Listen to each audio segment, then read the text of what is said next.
এই দারুণ চকচকে ট্রফিটার জন্য বাংলাদেশ আর ইন্ডিয়া 3টা ম্যাচের টি-20 সিরিজটা খেলবে। তবে সিরিজ শেষে কে তাদের ড্রেসিং রুমে নিয়ে যাবে এই দারুণ চকচকে ট্রফিটা, সেটাই আপাতত বড় প্রশ্ন। তবে বাংলাদেশ কি পারবে? বড্ড কঠিন একটা কাজ এই ট্রফি ভারত থেকে বাংলাদেশে নিয়ে যাওয়া। কেননা ভারতকে ভারতের মাটিতে হারানো খুব কঠিন একটা কাজ ক্রিকেটীয় যে কোনো দলের জন্যই। তবে বাংলাদেশ চাইলে আশা খুঁজতে পারে নিজেদের আগের পারফরমেন্স থেকেই। টি-20তে এর আগে বাংলাদেশ দল একবারই টিম ইন্ডিয়াকে হারিয়েছে, সেটাও ভারতে।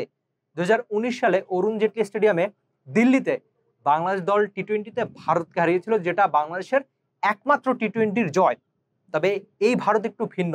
সে ভারতে এক্সপিরিয়েন্স ক্যাম্পেনারের একেবারেই যেন কমতি ছিল না। তবে এখনকার ভারতে রোহিত, কোহলি, জাদেজারা নেই।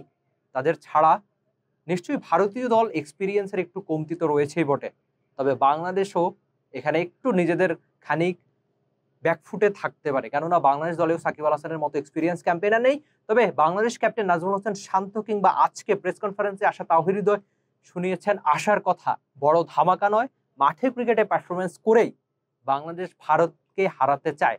তবে সেই কঠিন কাজ, মানে ভারতকে ভারতের মাটিতে হারানোর মতো কঠিন কাজ কিংবা এই ট্রফি সিরিজ শেষে নিজেদের ড্রেসিং রুমে নিয়ে যাওয়া বাংলাদেশের জন্য খানিক কঠিনই হবে বটে। এখন এমনই ফুরফুরে মনে থাকবে সবাই বসুন্ধরা টয়লেট্রিজ, ফুরফুরে মন সারাক্ষণ। তবে আরেকটা ব্যাপার হচ্ছে, এই ট্রফি কিন্তু তাওহিদ হৃদয়ের সামনে ছিল, যিনি আজকে প্রেস কনফারেন্সে এসেছিলেন।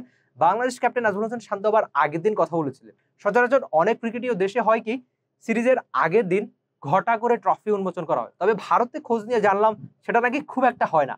ম্যাচ শুরুর আগেই নাকি ট্রফি উন্মোচন করা হয় দুই ক্যাপ্টেন। তবে একটু অবাকই হলাম শুনে কিংবা দেখে যে আগের দিন কেন বাংলাদেশ ক্যাপ্টেন নাজমুল হোসেন শান্ত এসে ট্রফিটা উন্মোচন করলেন না, সেটাও একটা প্রশ্ন বটে।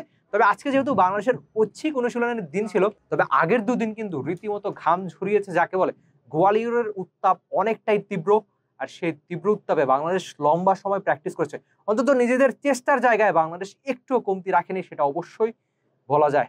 পেসার থেকে শুরু করে স্পিনার কিংবা ব্যাটাররা নিজেদের সবটুকু দিয়ে চেষ্টাই করেছেন প্র্যাকটিসে। তবে কেবল প্র্যাকটিসে নিবেদন দেখালেই হবে না, মাঠে ক্রিকেটেও দারুণ খেলতে হবে বাংলাদেশ ক্রিকেট দলকে। তবেই এমন চকচকে ট্রফি নিয়ে বাংলাদেশে ফিরতে পারবে, কিংবা এমন চকচকে ট্রফি নিয়ে বাংলাদেশ নিজেদের ড্রেসিং রুমে ফিরতে পারবে। কঠিন কাজ তো বটেই, তবে অনভিজ্ঞ ভারত দল কিংবা নতুন এক শুরুর অপেক্ষায় থাকা টাইগার ক্রিকেট নিশ্চয়ই পারবে সেই কঠিন কাজটা করতে। আপনি কি সেই আশায় থাকছেন? Rifat Emir, T Sports, Gwalior, Bharat. For more updates, subscribe to our YouTube channel and click on the bell icon.